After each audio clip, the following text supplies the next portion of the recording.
ధర్మస్థల సామూహిక ఖననాల ఆరోపణ వ్యవహారం మరో కీలక మలుపు తిరిగింది. ఫిర్యాదు చేసిన ముసుగు మనిషినే సిట్ అధికారులు అరెస్ట్ చేశారు. అతడి వెనక ఉన్న కుట్రదారులెవరో కూపీలాగుతున్నారు. అసలు ధర్మస్థలలో ఏం జరిగింది?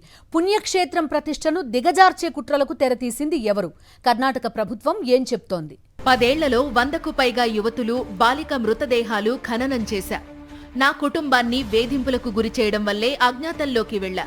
తగిన భద్రత కల్పిస్తే మృతదేహాలు పూడ్చిన ప్రదేశాలు చూపిస్తానంటూ కర్ణాటక సహా దేశవ్యాప్తంగా సంచలనం సృష్టించిన ముసుగు మనిషి అరెస్టయ్యాడు.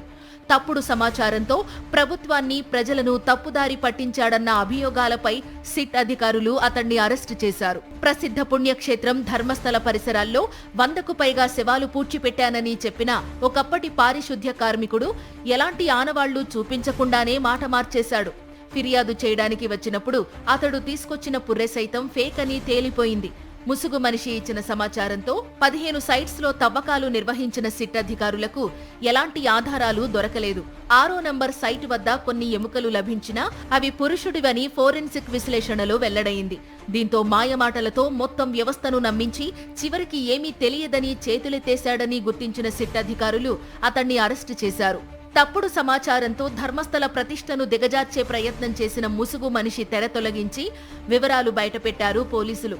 ఆ వ్యక్తి పేరు చిన్నయ్య అలియాస్ చెన్న అని ప్రకటించడంతో పాటు ఫోటో కూడా విడుదల చేశారు.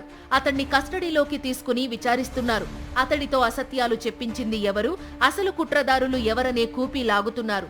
దర్యాప్తులో నిజానిజాలు వెలుగులోకి వస్తాయని, ఈ కేసులో తప్పుదోవ పట్టించిన వారిపై కఠిన చర్యలు తప్పవని స్పష్టం చేశారు డిప్యూటీ సీఎం డీకే శివకుమార్. దక్షిణ కన్నడ జిల్లాలో ధర్మస్థల ప్రముఖ శైవ క్షేత్రం. గతంలో అక్కడ పనిచేసి వెళ్లిపోయిన ఓ పారిశుద్ధ్య కార్మికుడు ఇటీవల సంచలన ఆరోపణలు చేశాడు.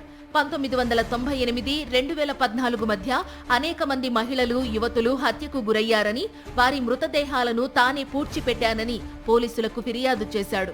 అవన్నీ అనుమానాస్పద రీతిలో అదృశ్యమైన వారివని, లైంగిక దాడులకు గురై చనిపోయినట్లు అనుమానాలున్నట్లు పేర్కొనడం అందర్నీ ఉలిక్కిపడేలా చేసింది. అంతేకాదు, ధర్మస్థల వ్యవహారాన్ని కొందరు ఇన్ఫ్లుయెన్సర్లు ఉద్దేశపూర్వకంగా రాద్ధాంతం చేశారన్న ఆరోపణలున్నాయి.